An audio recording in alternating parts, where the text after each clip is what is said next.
Mark লাইনের উদ্যোগে শনিবার আগরতলা প্রেস ক্লাবে অনুষ্ঠিত হল দুদিন ব্যাপী এডু হাব এডুকেশন ফেয়ার 2025।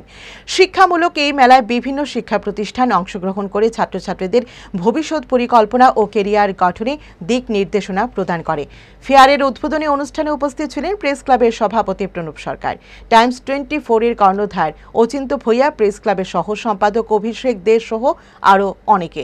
শিক্ষার্থীদের জন্য এই ধরনের মেলা উপকারী বলে মনে করছেন আয়োজকরা।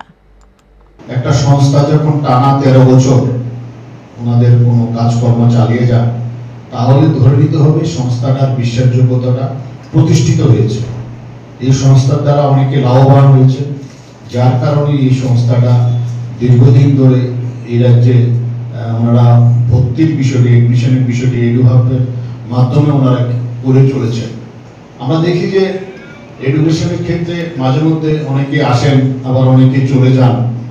তো মার্ক লাইন এমন একটা সংস্থা যেটা ধারাবাহিকভাবে করে চলেছেন। প্রেস ক্লাবও করেছেন, গতবার মনে হয় গিয়েচোর সঙ্গে করেছেন। বিভিন্ন জায়গাতে ওনারা এই প্রোগ্রামটা করে থাকেন। সারা রাজ্য থেকে, সারা দেশ থেকে অনেকে আসেন, এসে ওনারা আমাদের কলেজ সম্পর্কে বলেন, ভর্তি সম্পর্কে বলেন।